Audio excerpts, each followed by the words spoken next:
Taylor Walker from the Adelaide Crows, and you're listening to the Coaches Panel. Shannon Hearn from the West Coast Eagles. This is Nathan Jones from the Melbourne Football Club. Phil Davis from the GWS Giants. That's Brad Avery from the Port Adelaide Football Club, and you're listening to the Coaches Panel. Hello, you with MJ. Trust you're enjoying the start to your day.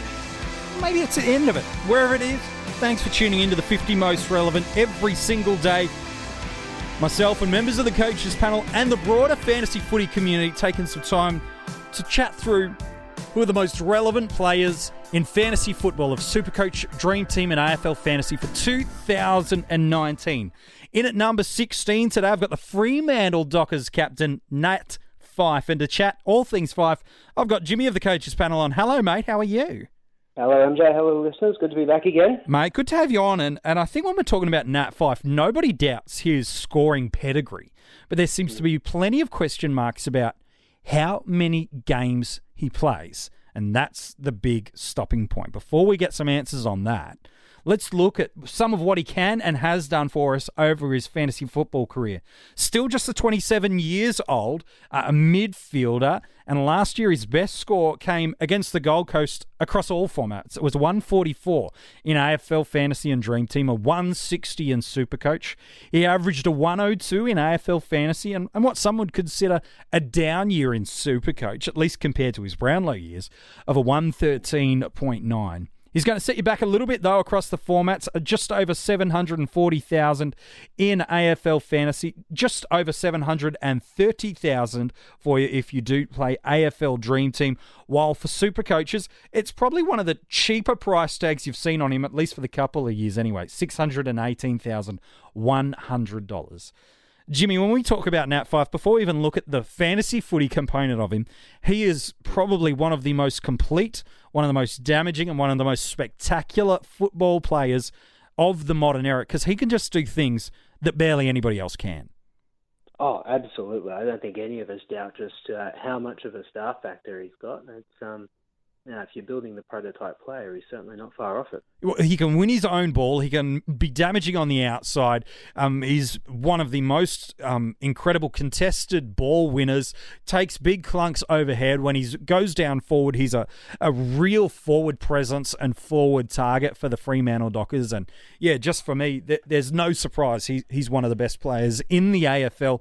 And often, not always, but often, these phenomenal midfielders do translate these scores across all fantasy formats, and he does that, not just in Supercoach. Last year, in AFL Fantasy, from the games that he did manage to play, and it wasn't his worst seasonal career game mode, it was still the 15 games, but he managed from those 15 games 9 tons. 7 of those were over 115 or above, while in Supercoach, 11 tons, 9 of them over 110. And if you go and actually look through some of his scoring between round 2 and round 10 in Supercoach, he did not miss a ton.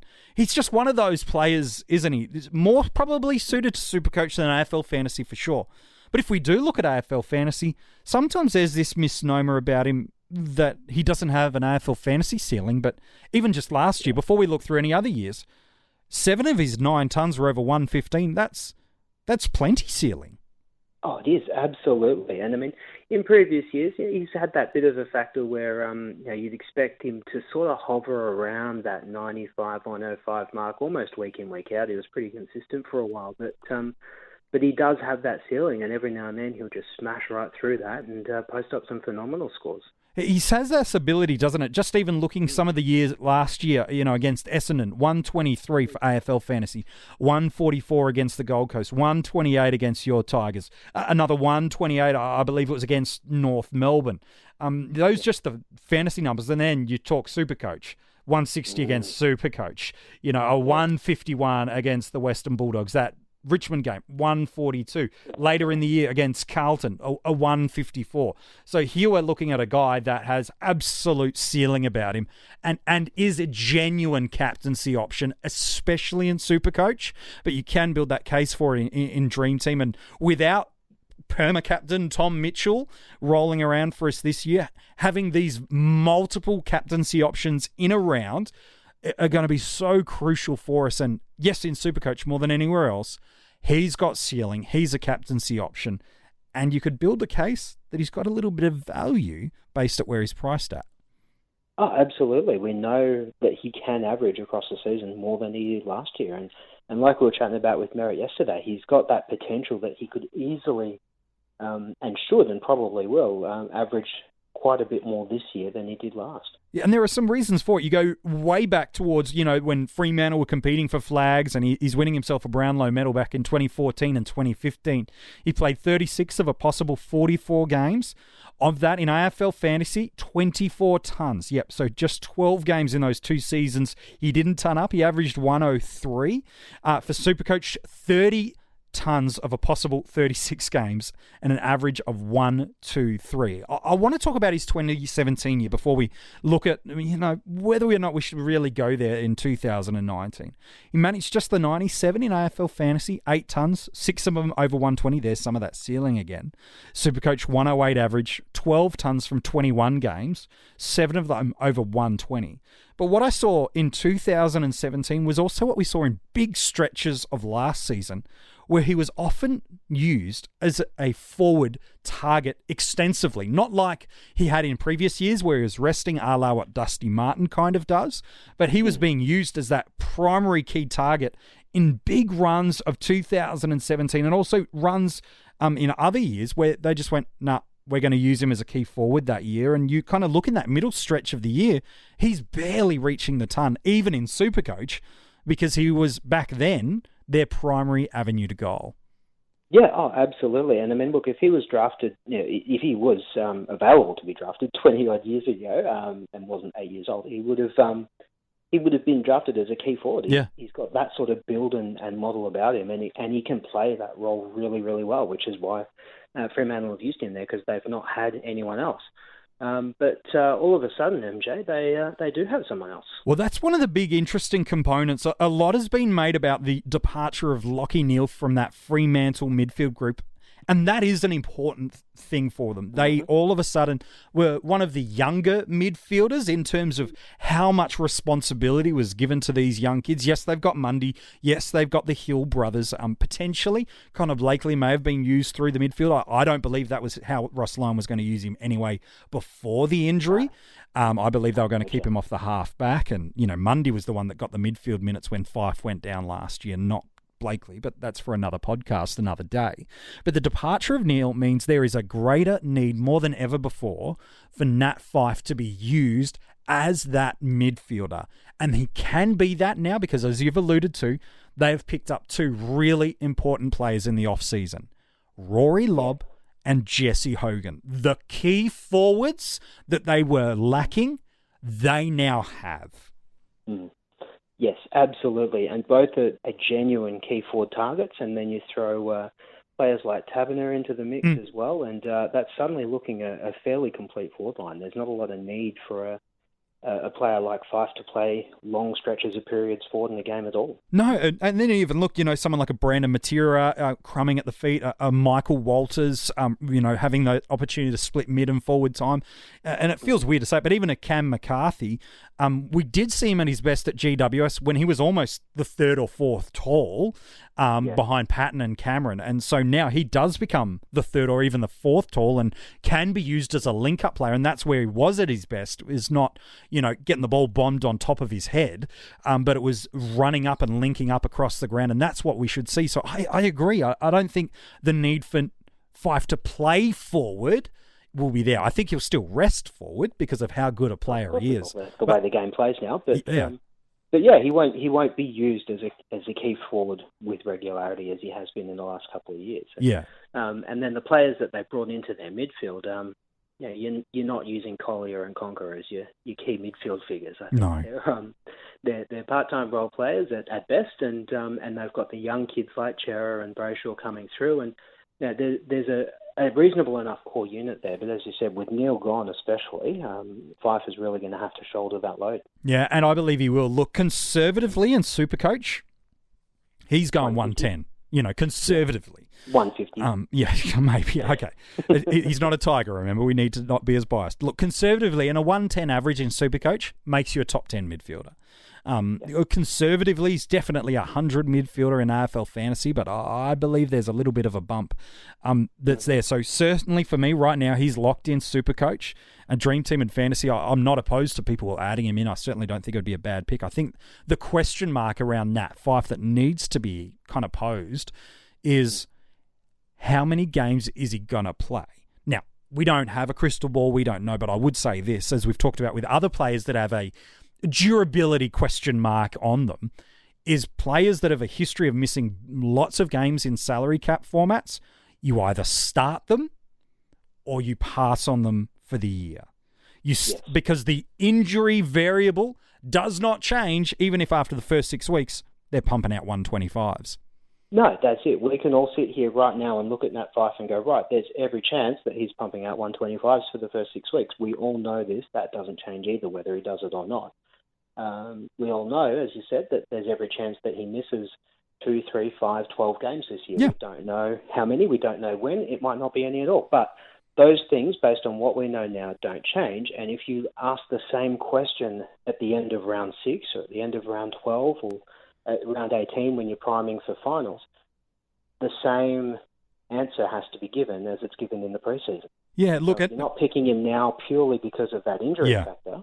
You can't bring him in mid-season because that doesn't change either. And some would say, well, what about AFL fantasy where I get 2 trades every week and if it doesn't matter, if he gets injured, but I would say it's even more crucial than that in AFL fantasy if you're bringing him in, because when you're upgrading to a premium, the injury variables, again, nobody knows what it is, and guys like Devon Smith and Taylor Adams over the past few years have proven just because you've got a bad injury history doesn't mean you're going to have a bad injury history coming into a new year.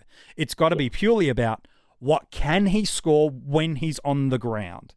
And if you're going to pick him, it's got to be a start of you, because the possible variables of injury based on historical data only increase the chance of injury with every game he plays. Yeah, absolutely. Would agree 100% with that. For what it's worth, he played 21 games in 2017, by the way. So, coaches that, he probably didn't have his best year, the 108 in Supercoach, the 97 in fantasy. But we talked about that year a little bit earlier, where he was used as the key forward more often than he needed to. And by the way, they kind of stopped that experiment late in 2017. They moved him back into the midfield. In the final 5 games, he averaged 108 in fantasy. That's on the verge of a top 10 midfielder. And in those final 5 games, he averaged 130 in Supercoach. Not bad, eh? I know it's 5 games, but it's just that reminder of when he's in the midfield, when he's firing and fit. He's a Supercoach. I hate the phrase must have, but he's really hard to not have and succeed. Whereas AFL fantasy, he's right up the top of the tree as well. Oh, that's it. And based on what we know at the moment of his preseason, I don't think any of those previous injury concerns are a huge concern. No, it's not the same injury that keeps happening. It's not always soft tissues. It's a shoulder here. It's an ankle here. Like it's always different. That's just, as much as anything, bad luck. So It is. It might also mean that it's not a well put together physique either. Are you saying Nat Fyfe isn't a well put together physique? I was just saying, as much as looking at him might suggest otherwise, but something might be wrong inside. We don't know. But look, it's as you said, he's getting a lot of different things that have gone wrong over the years. But for the most part, with a couple of exceptions, they haven't been hugely recurring at all, and so I don't think there's any need to not pick him on that basis at this point. But I could certainly understand why someone would have caution. Yeah, no, and fair enough too. And if you've got that caution, you've just got to back that selection in over the year. And if you believe he's going to score, especially in Supercoach, which is where I've definitely got him locked in right now, injury's the only thing that's going to move him out, then lock it in. And if you just got to go in open eyes, it's not if he gets to round 8 and he gets injured, you're like, wow, he's never been injured before. No, you've got to know what you're walking into, but that's just a part of the game. Mm-hmm. Let's talk drafts, though. In a because it's different. Supercoach draft scoring as opposed to fantasy and dream team, very, very different. In a Supercoach draft, I'd still pick him in the first round, given what he can do. Do you see a world where he drifts outside of the first round in a Supercoach scoring format? No, I don't think so. And I think generally coaches who focus on that format are very well aware of what he does when he's on. And with the changes that Freo have made in the off-season, I think he'd be very firmly front of mind for most of them. He's clear first rounder, I think, in that format. AFL Fantasy, Dream Team, Ultimate Footy, probably slides a couple of rounds beyond that, but he's probably still a worthy M2. You may get lucky as an M3, who knows, but I think an M2 is certainly a worthy selection, especially if you've been able to lock a forward and a defender along the way. He gone inside the top 50 selections? I think there or thereabouts. I mean, he's based on what he averaged last year, around that 100-point mark. He's one of, and I've mentioned this stat a few times, one of only 22 or 23 players who averaged over 100 last year as pure midfielders. And so with that in mind, in theory, there's enough for each coach to get 2, maybe 3 of those each, depending on the size of your pool. And that, to me, puts him at that sort of M2, M3 mark. Yeah, so we're talking, maybe the third round might be a touch early, but he could go as early as the third round. But definitely as you're entering into the fifth round, if he's still on your board and it's your fifth pick, enjoy the selection of Nat Fyfe. Oh, absolutely. You'd be very, very happy to get him there. And whether that is as your M2 because you've picked in every other line beforehand, that's still not a bad place to have him if that's where he ends up. If you've picked 4 mids to start your thing and he's sitting there at the start of round 5, then it'd be hard to pass on still, but you want to do something about the rest of your lineup pretty quickly. Look, I got him ranked inside my top 20 averaging forwards for for midfielders for 2019 in AFL Fantasy, and maybe a little bit higher in the top 20 than maybe people would like to know about. In a keeper league, where does he go in an existing keeper league? Probably similar, I would suspect. As we've talked about with a couple of these bigger end premiums throughout the 50 most relevant, they start to go in a similar position to where they're likely to go in a single season draft. It's similar for you, sort of M2, round 3, 4, 5, depending on size of squads, personal preference, all those kind of factors. Oh, yeah, that's it. There's always a lot of factors, as we mention every time we touch on this topic. But at 27, he's still in the prime of his career, and given the way that he can play forward as well as mid, you'd expect he's got a good 5 or so years left in him at least. And if he's scoring hundreds for that period of time, then you're going to be very happy picking him up. So I think, he slides a little bit, not a lot, but a little bit. Maybe more around. In a single season draft, but not by a whole lot more. Okay, in a keeper league that's already going... Mm-hmm. Is he still worth trying to go and nab because of that concern you may have over the history of his body? Is that something you could maybe sow the seeds of reminder to a coach of, hey, remember, doesn't play 22 games, never done it over his career, played 21 a couple of times, but never played every game in his career. Here's, I don't know, here's Scott Pendlebury. I don't know. Do you offer up a young and comer? What do you do to get Nat Fyfe out of the coach?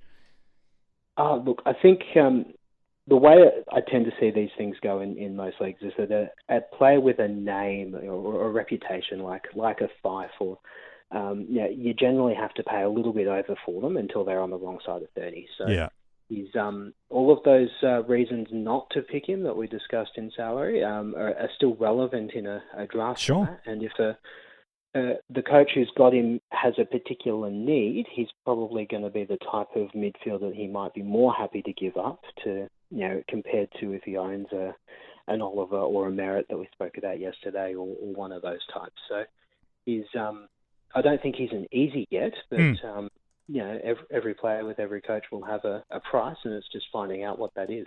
Yep, no, fair enough. It's certainly worth asking questions about. Oh, I 100% agree with you.